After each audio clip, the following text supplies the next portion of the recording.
Welcome everyone to another episode of Orange and Blueprints. Today we're scouting the enemy for the first time this season, as we've got Jackie Contreras, who's going to be talking to us a little bit about who the Dash will be facing in their home opener for the 2026 season, the Boston Legacy or Boston Legacy. Jackie, how are you doing? Hi, thanks for having me on. Doing good, thank you. Of course, of course. So one game down, and unfortunately one loss. Yeah. You guys got to see the legacy, have um, was it, if I remember correctly, 32,000 at Gillette Stadium? Um, 30,000, yeah. 30,000 at Gillette. Even with the loss, I would argue that was a win. I don't know. Were you able to go to the game? You know, uh, did you have an experience with that or talk to Yeah, us about that? so I was in the press box, so I unfortunately was not able to see what like the fan environment was like, but it was really incredible seeing all those people like in support of women's soccer. Hopefully it stays that way through the rest of the season, but yeah, it was really cool to see um, that many people there, especially after, I mean, the team was announced like 2.5 years ago. So a lot of people have been waiting, including me. So yeah. Well, I mean, especially considering that, I mean, two of Legacy's own came from Boston College. I mean, I think they've done a really good job with involving themselves with like the culture of Boston, making sure that they've like opened their ears to like local artists and everything with a bunch of the initiatives that they've done. Yeah. Um, d- do you think that the team is gonna be a hit or gonna stick around within the city? Yeah, I think so. It will be a little tough this year just because they're splitting home games between um, here in or close to Boston and Rhode Island. So it's going to be a little weird for like fans to travel, but next year hopefully we will be in the city. So yeah, I think if people can stick it out this year, it will definitely be a good times. I always like having Northeast teams. I know you obviously don't know this because this is our first time meeting, but I currently live in New York, so Oh, we have cool. that little rivalry going on between Yes. Gotham and Boston. So I think that's certainly gonna continue throughout the years. But I mean, in this first one, you saw a lot of tempers flare, a lot of energy, a lot of heat. Going into talking about the game. Give me your some of your thoughts or something that you learned from the Legacy's first game. Yeah, definitely got a little chippy out there. Got a lot of fouls. I think we had 20 that game. And of course, the red card, which was not great. But yeah, I think that's definitely going to be a rivalry for years to come, especially just by the way things went in this past game. Um, but yeah, I mean, we still don't know a lot about like tactics wise what the coach is gonna try out. And obviously, with the red card, they didn't get to show their full potential, I guess. But yeah, I mean, there's still a lot to get to know from the team. But I mean, that starting lineup will probably, I mean, minus like a few players, I think it will stay that way. But yeah, Yeah, I kind of saw a lot of the same. I was honestly pleasantly surprised with how few of the veterans I felt like were split in the starting 11. Like for example, I mean one that did crack it, Bianca St. George. I think like she's if not one of definitely the most proven player when it comes to NWSL experience. mm-hmm. Um, Seeing the fact that this is just game two for you guys. Do you see it being an advantage that I mean, since maybe you guys don't know anything about the legacy, even what about us and down in Houston? So Yeah. I don't know. Yeah, I think it could definitely be an advantage. But I think this team is still also trying to figure it out. The coach has said time and time again that they're not at the level that they want to be at yet, and that's going to take a couple games to at least a couple games to like try to identify like where they want to be at. Um, but yeah, I mean, for the first game, I think they did pretty well. We got some fast players up top, so hopefully that will definitely be an advantage heading into this game. I mean, talking about speed, that's the one thing the Dash have never really been able to defend. So that Mhm. already scares me. Great. Um, that already initially scares me. I mean, the Dash time and time again last season struggled with transitional play and Mhm. tracking back and considering we have a player of Avery Patterson's caliber, it was Right. often the tactic to have two players sprint and kind of overload that Mhm. side of the field, and I think I mean, if you're telling me speed is the tactic, then that's a little scary for us watching the Houston Dash. But um, I mean, do did you see any moments during the game against New York, New Jersey, where you were like, maybe this is the moment or the style that we're really gonna see, or was it really just I have no idea how this team is gonna turn out at the end of the season? Yeah, well, I mean, the head coach has talked a lot about how she wants a high pressing team, and someone who just keeps possession of the ball. So I think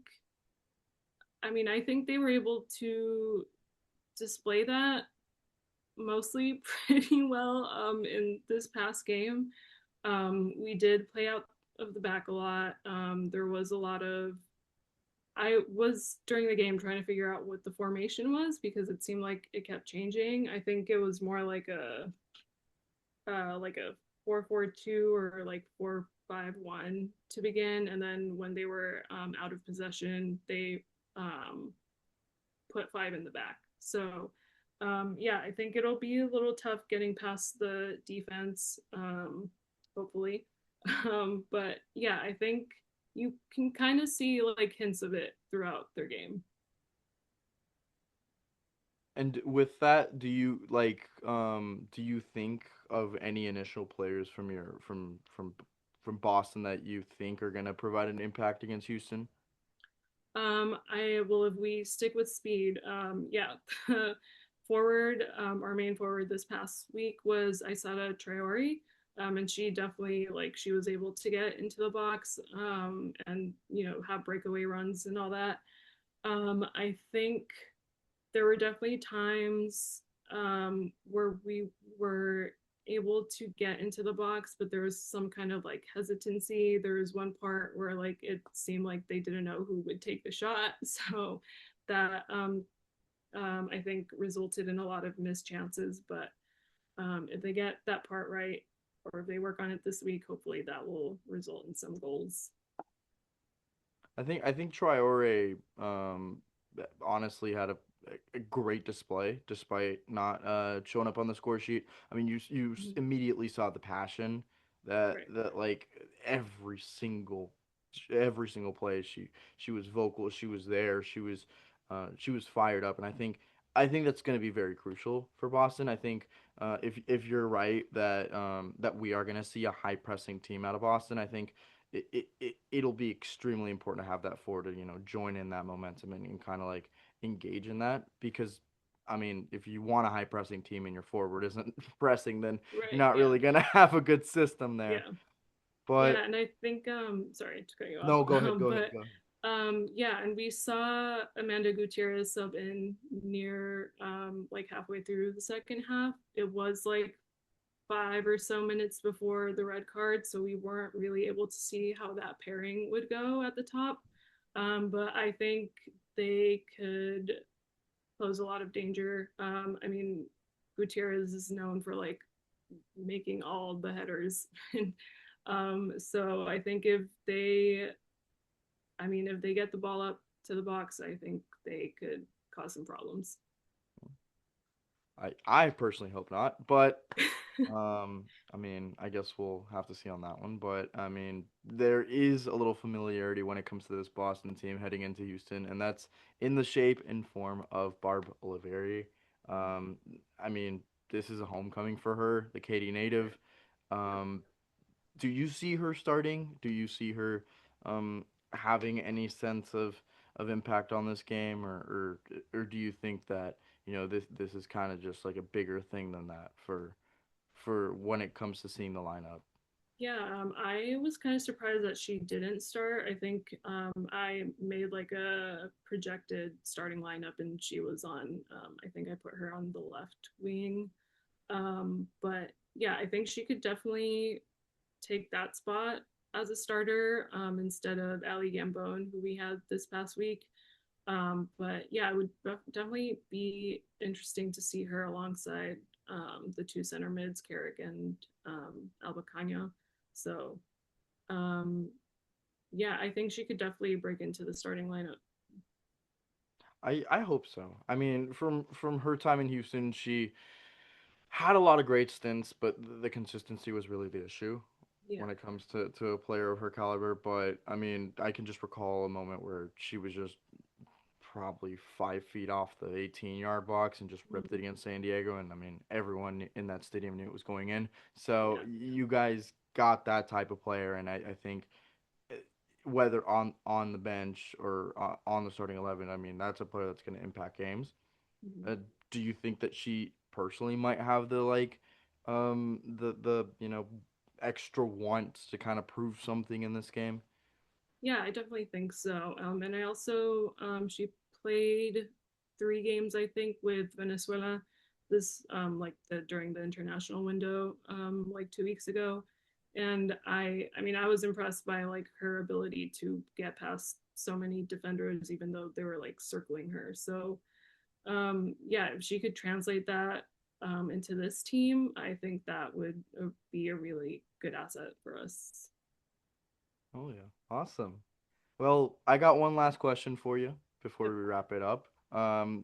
So from from us down south, we don't really venture up north. So feel free to talk to us a little bit about, a little bit about you, a little bit about what you do, and kind of like use this space as an opportunity, plug yourself and wherever they can find your amazing work, and for the rest of the season, because she's got great work, y'all. She has Thank you. great work. She has great work. Thanks. Yeah, I'm actually from LA, so I've been living in Boston for like the last 10 years. Was here when the Breakers were here. But yeah, so it's really great to see the NWSL have another Boston team. I've been covering the team since it got announced 2.5 years ago. Right now, I'm writing for Blazing Musket. You can check out my work at theblazingmusket.com. And I'm on Twitter or X and Blue Sky as Jackie Digital. Awesome. Well, thank you so much, Jackie, for joining us. This has been Orange and Blueprints, a first of scouting the enemy as, again, Boston faces the Heat and Houston. Hopefully, it'll be hot because I know it has been chilly down there as well. I know Boston's probably also freezing. Yes. But thank you guys for watching, and we'll see what happens this weekend.